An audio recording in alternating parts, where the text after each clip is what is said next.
آج ہماری نوجوان نسل ایک بڑا ہی جنرل سا ایک بہانہ لگاتی ہے. اگر اس کو نماز کی دعوت دی جائے تو وہ کہتے ہیں کہ جی ہمارے کپڑے نہیں ٹھیک ہیں.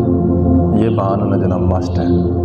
کیا کہتے ہیں جی ہمارے کپڑے نہیں ٹھیک ہیں. اگر یہی ہماری نوجوان نسل کو ان کے دوست کہہ دیں کہ یار آج نہ ذرا مری چلتے ہیں گھومنے، تو بھائی 5 منٹ بھی نہیں لگتے کپڑے تبدیل ہو جاتے ہیں. یار مری جانے کے لیے ہم جناب باہر گھومنے پھرنے کے لیے اگر ہم کپڑے تبدیل کر سکتے ہیں تو کیا رب کی بارگاہ میں آنے کے لیے ہمارے کپڑے تبدیل نہیں ہو سکتے؟ اور ہمارے بزرگ حضرات، کاروباری حضرات، ان کو جب دعوت دی جائے نماز کی تو وہ کہتے ہیں کہ جناب مولویوں کو تو کام ہی یہی ہے، انہوں نے تو دعوت دینی ہے، ہم تو کام کاج والے ہیں. او بھائی مجھے بتاؤ، جتنا بڑے آپ کاروباری ہوں، جتنا بڑا آپ کا بزنس ہے، آپ کی دکان کھلی ہے، بند ہے، کسٹمر کھڑے ہیں نہیں کھڑے، جب موت کا فرشتہ آنا ہے اس نے یہ تو نہیں پوچھنا کہ بھائی تو نے اپنے گاہک جو ہے نا ان کو ڈیل کر لیا یا تیری دکان کھلی ہوئی ہے بند ہے. اس نے تو کچھ نہیں دیکھنا.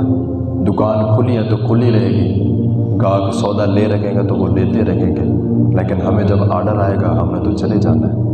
اور بھائی دنیا میں تو ہم بہانے لگا لیتے ہیں. مجھے بتائیں نا، حضرت اسرائیل علیہ السلام کے لیے بھی کوئی بہانہ ہم نے ڈھونڈا ہوا ہے؟ اس نے تو کچھ نہیں دیکھنا، اس نے تو پکڑ کے لے جانا ہے. تو پھر ہم کیوں نہ کہیں کہ اچے ٹبے شیراں ملے تے تھل ملے مرغائیاں، چاروں نکراں موت نے ملیاں، کرم کری رب سائیاں، کرم کری رب سائیاں.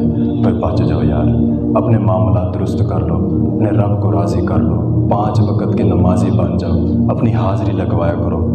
نماز قبول کرنا نہ کرنا وہ اس کا کام ہے، حاضری لگوانا ہمارا کام ہے جی. حاضری ہماری ہونی چاہیے، غیر حاضری نہ ہو. اپنے معاملات درست کر لو، اپنے رب کو راضی کر لو، اپنے گناہوں سے معافی مانگ لو. مصطفى مصطفى منبع الصفا سيد